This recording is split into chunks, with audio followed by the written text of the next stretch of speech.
I wanted to make this video about why intelligence doesn't necessarily correlate with sexual success in men. And I know this firsthand. I don't mean to boast, but I studied 6 languages at university. The current language I'm learning, Polish, because I live in Poland, is my 15th language. I've got a very good career in finance where my job is to work on problems that no one else knows the answer to.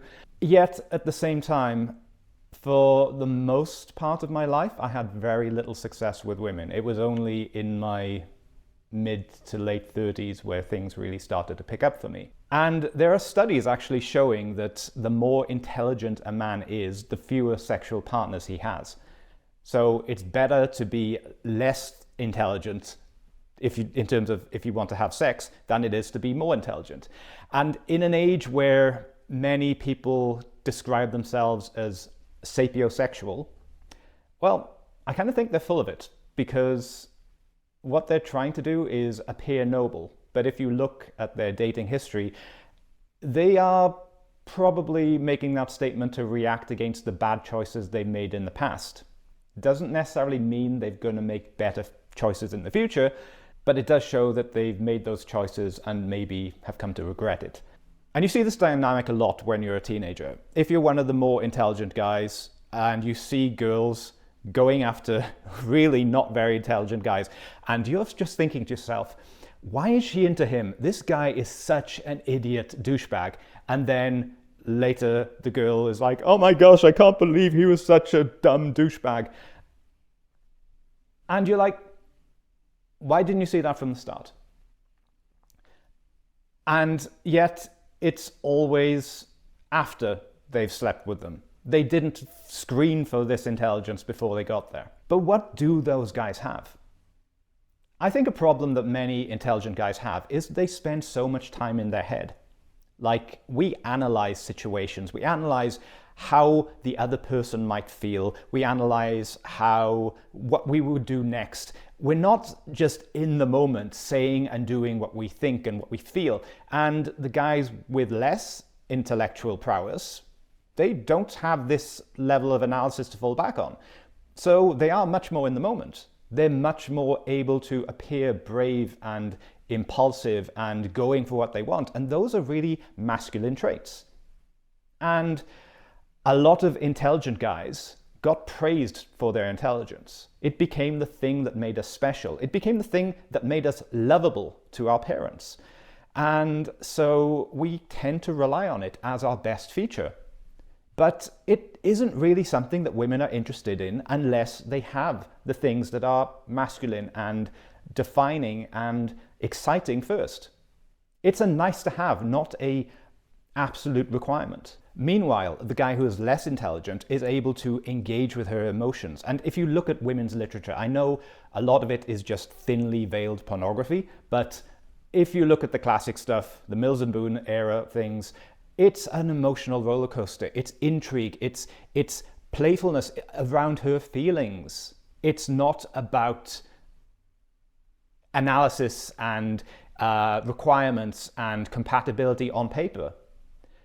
So this is why a guy who can be playful, who can engage emotionally, will be seen as someone who is more interesting than someone who just has the cognitive skill. I was only able to engage with people on this level when I started getting into things like dance, because that made me stay in the moment. I was engaging with someone, having a conversation without words in a completely impromptu way. I wasn't relying on a plan of what I would do next. I was just in the moment. Now, instead of that playfulness, what a lot of intelligent guys do is they learn to pull the right levers, to say the right things at the right times. And this is kind of what the less authentic pickup artists do. They learn to engage in a conversation in a very, I'm going to say, analytical way, in a very prescribed way, where they are saying an assumption, and then they're kind of negging, and they're trying to they're making her qualify herself so that she becomes emotionally invested. And they've got this roadmap in their head. And It works. It definitely works, but they're not being their authentic self. And I know being your authentic self is something you have to build. And for some people, going through that very mental and prescribed way of doing things, it can help. It really can help. But some people get stuck on the method and they never internalize it. They memorize it, but they never have it as part of who they are. It's just an act. It's a mask that they put on in order to achieve particular outcomes. And do you really want to do that for the rest of your life? I think it's far better to get to a place where you can just relax and be yourself. Like in my current relationship, I am just totally myself and I am loved for it. I'm not playing any games. I'm not having to start an argument just to keep things interesting, to keep her on some emotional roller coaster.